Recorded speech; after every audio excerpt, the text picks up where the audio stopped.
Students, अब हम अपने कॉम्पिटिटिव एग्जामिनेशन में केमिस्ट्री को किस तरह से तैयार करना है, अब ये क्रैश कोर्स हम शुरू करते हैं। फिलहाल क्योंकि नीट एग्जामिनेशन आने वाला है, उसको टारगेट रख के इसको बनाया गया है। अदरवाइज यही कंटेंट, यही course JEE Mains, JEE Advance और नीट एग्जामिनेशन सभी के लिए इक्वली एप्लीकेबल होगा।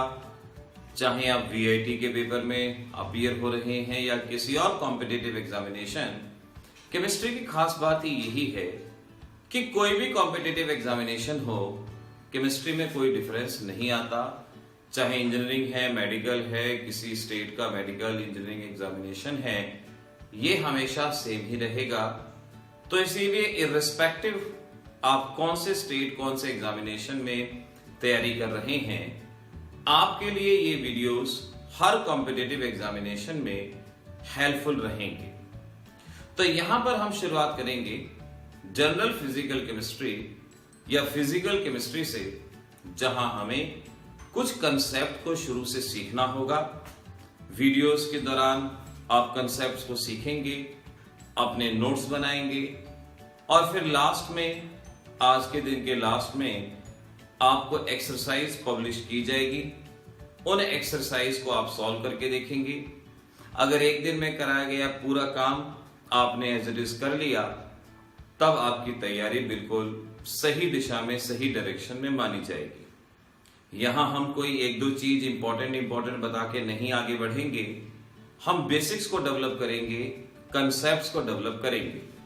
कोई क्वेश्चन जरूरी नहीं है कि वो पिछले एग्जाम्स में आ गया हो और वही एज इट इज अगले एग्जाम्स में आता चला जाए।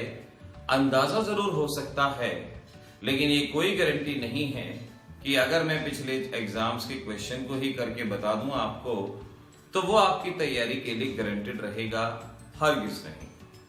इसीलिए जरूरत है बेसिक्स डेवलप करने की। जितने कंसेप्ट्स क्लियर होंगे, बेसिक्स डेवलप होंगे, उतना ही आप बेटर से बेस्ट जाते जाएंगे, आगे बढ़ते जाएंगे। एक्सरसाइज यहां से सॉल्व कर सकते हैं। जिन बच्चों के पास नोट्स हैं, जिन्होंने नोट्स लिए हैं, वो उन नोट्स के थ्रू भी इन सारी चीजों को सॉल्व कर पाएंगे। इतना आपको साथ साथ करना होगा। अगर इतना आप कर गए तो कम से कम केमिस्ट्री सब्जेक्ट आपका इन कॉम्पिटिटिव एग्जाम्स के लिए बहुत अच्छे से प्रिपेयर हो जाएगा। तो हम शुरुआत करते हैं। सबसे पहली चीज, एटॉमिक मास से। एटॉमिक मास किसे कहा जाता है? जैसा कि नाम ही बताता है, mass of atom is called as atomic mass. लेकिन एटम एक इतनी छोटी चीज है जिसे देख पाना पॉसिबल ही नहीं है, जिसे ना तो कभी देखा गया है और ना ही उम्मीद है कि आगे कभी देखा जाएगा। अब इतनी छोटी चीज का एटॉमिक मास मेजर करना हमारे लिए नेक्स्ट टू इम्पॉसिबल है, बहुत मुश्किल काम है। और शायद आप जानते होंगे, according to quantum mechanics atom का साइज इंफिनिटी भी मानते हैं हम। तो ऐसी बहुत सारी लिमिटेशन हैं कि एटम का एक्चुअल मास बताना हमारे लिए डिफिकल्ट है, इम्पॉसिबल है। फिर भी साइंटिस्ट लोगों ने कुछ डिफरेंट मेथड्स सॉर्ट आउट किए और उन मेथड के जरिए different type of atomic masses का जिक्र किया। जैसे सबसे पहले हम बात करते हैं, हमारे पास रिलेटिव एटॉमिक मास होगा, एवरेज रिलेटिव मास होगा, अप्रॉक्सीमेट एटॉमिक मास होगा, एग्जैक्ट एटॉमिक मास होगा, ग्राम एटॉमिक मास होगा। एटॉमिक मास 5 तरह का: relative, average relative, approximate, exact, gram atomic mass. इस तरह से बेसिक्स तैयार करोगे तो चाहे क्वेश्चंस कहीं से भी आए, कैसा भी आए, प्रीवियस में आया है, नहीं आया है, आप कभी भी मार्क नहीं खाएंगे। और इसी तरह से आगे आपको बढ़ना चाहिए। रिलेटिव एटॉमिक मास का मतलब है कार्बन 12 के विद रेस्पेक्ट जो किसी भी एटम का एटॉमिक मास बताते हैं, उसे उसका रिलेटिव मास कहा जाता है। क्योंकि एटम बहुत छोटा हुआ करता था, उसको देखना पॉसिबल नहीं था, तो शुरुआत में कार्बन के विद रेस्पेक्ट एटॉमिक मासेस को कैलकुलेट किया गया और इन्हें रिलेटिव एटॉमिक मास कहा गया। जैसे मालूम पड़ा कि कोई सब्सटेंस कार्बन के सैंपल का डबल वेट कंसिस्ट करता है, तो कार्बन का एटॉमिक मास 12 मान लिया गया। दूसरा सब्सटेंस डबल वेट कंसिस्ट करता है, तो उसका एटॉमिक मास कार्बन का डबल यानी 24 कंसीडर कर लिया गया। सपोज कहा गया सब्सटेंस X है और कार्बन है, दोनों का इक्वल वेट लिया। कार्बन का वेट 4 ग्राम आता है, सब्सटेंस का वेट 2 ग्राम आता है, तो मालूम पड़ा कि सब्सटेंस का वेट कार्बन से आधा है, कार्बन से हाफ है। कार्बन का एटॉमिक मास अगर 12 है तो सब्सटेंस का कितना होगा? 6 होगा। तो relative mass with respect to carbon 12 consider किया गया और इस तरह से एटॉमिक मासेस को फाइंड आउट करने की कोशिश की गई। जैसे हम जानते हैं हाइड्रोजन का एटॉमिक मास 1 हो गया, कार्बन का 12 हो गया, मैग्नीशियम का 24 हो गया। इस तरह से रिलेटिव एटॉमिक मासेस को फाइंड आउट किया गया। फिर आता है average relative mass. Average relative mass isotopes के केस में फाइंड आउट किया जाता है। ये आइसोटॉप्स के केस में बताया जाता है। जैसे आप जानते हैं क्लोरीन 35, क्लोरीन 37, क्लोरीन के 2 आइसोटॉप हैं। अब जब आप एक्सपेरिमेंट कर रहे हैं तो आप क्लोरीन का कौन सा एटॉमिक मास कंसीडर करेंगे? आप 35 कंसीडर करेंगे, 37 करेंगे। आधे स्टूडेंट्स 35 लेंगे, आधे 37 लेंगे, तो यहां पर तो प्रॉब्लम खड़ी हो जाएगी और कैलकुलेशंस का जवाब सही नहीं आएगा। तो इसी केस में एवरेज रिलेटिव मास लिया गया कि जहां पर भी आइसोटॉप्स थे हम इसका एवरेज निकालते थे। और एवरेज रिलेटिव मास कैसे होता था? Atomic mass of first into its abundance, atomic mass of second into its abundance divided by sum of abundance. Sum of abundance. Abundance का मतलब है कि हमारे एटमॉस्फेयर में उस आइसोटॉप की कितनी परसेंटेज है।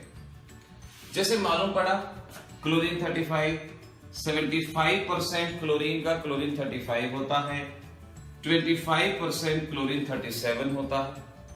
तो अगर हमें क्लोरीन का एवरेज निकालना हो तो हम क्या कहेंगे?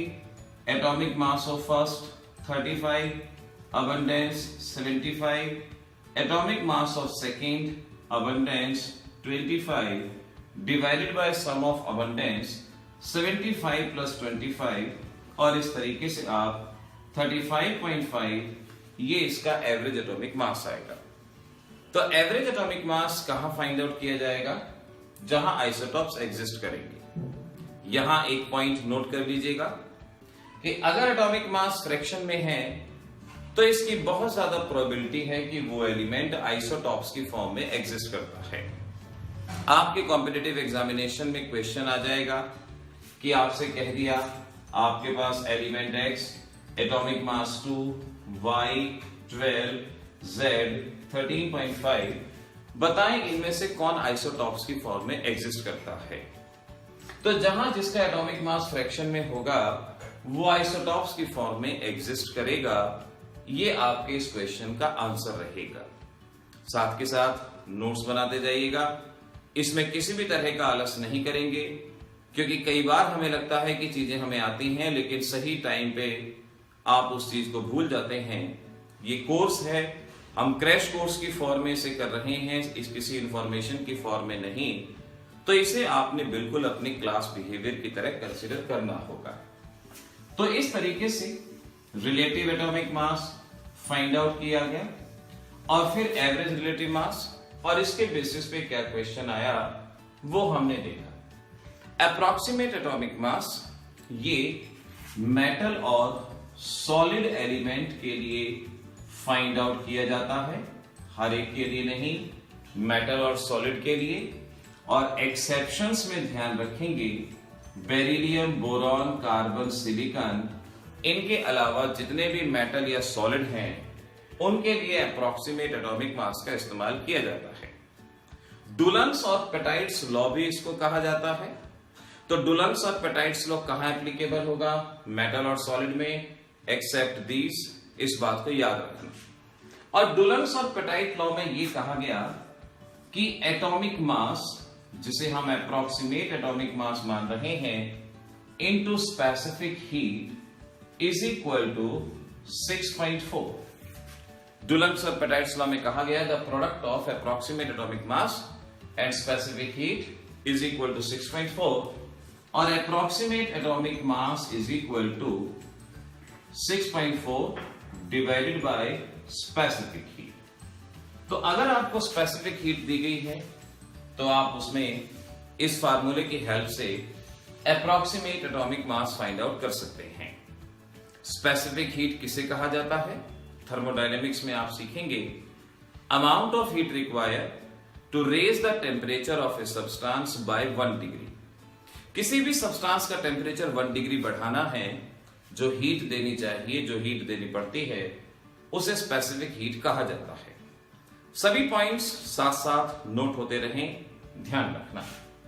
अब जैसे क्वेश्चन कहा कि एलिमेंट X स्पेसिफिक हीट है 0.4 इसकी स्पेसिफिक हीट है। अप्रोक्सीमेट एटॉमिक मास बताना है, क्या होगा? So you can understand 6.4 0.4 cancel out हुआ और यहां से आप इसको सॉल्व कर लेंगे और आपका जवाब आ जाएगा दिस इज 1, 2 बचा, दिस इज इतना, और इस तरह से आप बाकी कैलकुलेशन कर लेंगे और इसका आप अप्रोक्सीमेट एटॉमिक मास बता सकते हैं। तो इस तरह से अप्रोक्सीमेट एटॉमिक मास कहां एप्लीकेबल हुआ? मेटल और सॉलिड में। इसमें क्वेश्चन आता रहा है कि इनमें से कहां डुलम्स और पेटाइट लॉ एप्लीकेबल नहीं होगा, तो मेटल और सॉलिड एलिमेंट में होगा एक्सेप्ट दीस, ये याद रखें। Exact atomic mass, exact atomic mass का वही फार्मूला जिससे पीरियोडिक टेबल डेवलप हुई, पीरियोडिक टेबल को बनाया गया, और एग्जैक्ट एटॉमिक मास का फार्मूला आप याद रखेंगे this is equal to valency into equivalent mass. अगर हमें किसी की वैलेंसी पता है, इक्विवेलेंट मास पता है, हम एग्जैक्ट एटॉमिक मास बता सकते हैं। क्या रहेगा? जैसे कहा गया ट्राइवेलेंट एटम है, ट्राइवेलेंट एटम है और इसका इक्विवेलेंट मास 9 है, बताओ एग्जैक्ट एटॉमिक मास क्या होगा? ट्राइवेलेंट है तो वैलेंसी 3, इक्विवेलेंट मास 9, तो ये हो गया 27। और इसी तरह से इस फार्मूले का इस्तेमाल वैलेंसी फाइंड आउट करने के लिए भी किया जाता है, और वैलेंसी क्या होगी? Exact atomic mass divided by equivalent mass. इस तरह से हम वैलेंसी भी निकाल पाएंगे। किसी एलिमेंट का आपको इक्विवेलेंट मास दे दिया और आपसे कहा कि वैलेंसी बताओ, चार्ज बताओ, क्या होगा? जैसे आपसे कहा कि एल्यूमिनियम का इक्विवेलेंट मास 9 है, बताओ वैलेंसी क्या होगी? अब एल्यूमिनियम का एटॉमिक मास कितना होगा? 27, और इक्विवेलेंट मास क्या हो गया? 9, तो 27/9 आपके पास आपका जवाब आ जाएगा कि वैलेंसी वहां पर 3 होगी। तो इस तरह से आप एग्जैक्ट एटॉमिक मास का फॉर्मूला याद रखेंगे। किसी भी तरह के न्यूमेरिकल में कहीं भी इसका इस्तेमाल किया जा सकता है। ग्राम एटॉमिक मास, आप कहते हैं एटॉमिक मास एक्सप्रेस्ड इन ग्राम, इसे ग्राम एटॉमिक मास कहा जाता है। कि किसी भी एटॉमिक मास को आप ग्राम में लिख दो, ग्राम एटॉमिक मास कहा जाएगा। क्या यही डिफरेंस रहेगा? हरगिज नहीं। ध्यान रखेंगे आप, gram atomic mass is the mass of Avogadro number of atom.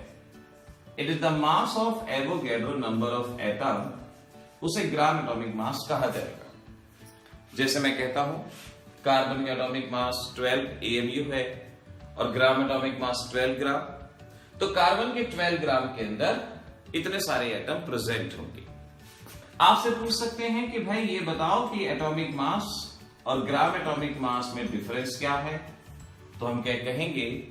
Atomic mass is the relative mass of one atom and gram atomic mass is the actual mass of Avogadro number of atom. ये आप याद रखेंगे।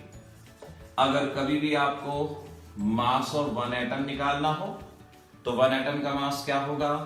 Gram atomic mass divided bye Avogadro number. इस तरह से आप one atom का मास निकालेंगे। इंपॉर्टेंट मार्क कर लेंगे इस फॉर्मूले को, जरूरत पड़ेगी डिफरेंट टाइप ऑफ कैलकुलेशन में।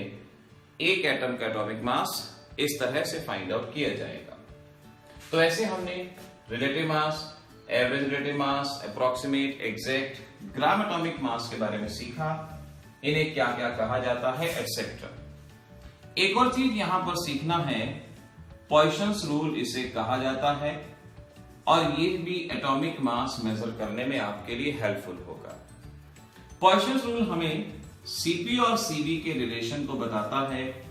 थर्मोडायनेमिक्स में आप सीखेंगे molar heat capacity at constant pressure, molar heat capacity at constant volume. इस रेशियो को हम गामा के नाम से जानते हैं, पॉइसन्स रूल इसको कहा जाता है। अगर ये रेशियो 1.66 के अराउंड आता है तो एटॉमिसिटी मानी जाती है 1। एटॉमिसिटी का मतलब होता है number of atom in a molecule. Number of atom in a molecule इसे एटॉमिसिटी कहते हैं। जैसे सल्फर की एटॉमिसिटी 8 होती है, तो अगर सीपी और सीवी का रेशियो 1.6 आता है तो एटॉमिसिटी 1 होती है। अगर ये रेशियो 1.40 आता है तो एटॉमिसिटी 2 होती है। 1.33 आता है एटॉमिसिटी 3 होती है, और अगर ये 1.26 आता है एटॉमिसिटी 4 होती है। तो इस तरह से हम एटॉमिसिटी का पता लगा सकते हैं कि अगर हमारे पास सीपी और सीवी का रेशियो है तो एटॉमिसिटी क्या होगी, ये हम पता लगा सकते हैं। जैसे सपोज आपसे कहा गया कि आपके पास एलिमेंट X है और इस एलिमेंट का मॉलिक्यूलर मास आपको दिया गया है 32। आपको बताना है एटॉमिक मास क्या होगा। मॉलिक्यूलर मास दिया गया है 32, एटॉमिक मास बताना है क्या होगा। Cp है 2.80, Cv है 2, एटॉमिक मास बताना होगा। तो Cp दिया गया है, Cv दिया गया है, मॉलिक्यूलर मास है, एटॉमिक मास बताना है। तो हमें यह पता लगाना होगा कि एटॉमिसिटी कितनी है। पहले Cp और Cv की वैल्यू से हमने गामा की वैल्यू को फाइंड आउट किया। Cp है 2.80, सो दिस इज 2.80 बाय 2, 1.40। अगर ये रेशियो 1.40 आता है तो इसका मतलब क्या होगा, एटॉमिसिटी वहां पर 2 हो जाएगी। और एटॉमिसिटी अगर वहां पर 2 हो जाएगी तो आप समझ सकते हैं atomic mass is equal to molecular mass divided by atomicity. Molecular mass था यहां पर 32, एटॉमिसिटी 2, तो एटॉमिक मास कितना आ गया, 16 आ गया। तो इस तरीके से कैसी भी प्रॉब्लम रहेंगी आप पॉइसन्स रूल को यहां पर ध्यान रखेंगे और पॉइसन्स रूल के अकॉर्डिंगली आप इस चीज की कैलकुलेशन कर सकते हैं और ये सारी की सारी चीजें बता सकते हैं। तो अभी हमने जितने तरह के एटॉमिक मासेस बताए वो सभी शॉर्ट नोट्स में तैयार रहें। जिस तरह के क्वेश्चन बताए वो भी शॉर्ट नोट्स में तैयार रहें। और आज लास्ट में जो हम क्वेश्चंस लास्ट वीडियो के अंदर देंगे वो सभी क्वेश्चंस आपने यहां पर इस तरह से सॉल्व करने होंगे। तो देखते रहिए, तैयारी करते रहिए और थोड़े थोड़े सेगमेंट्स में अपने एग्जामिनेशन के लिए पढ़ते रहिए।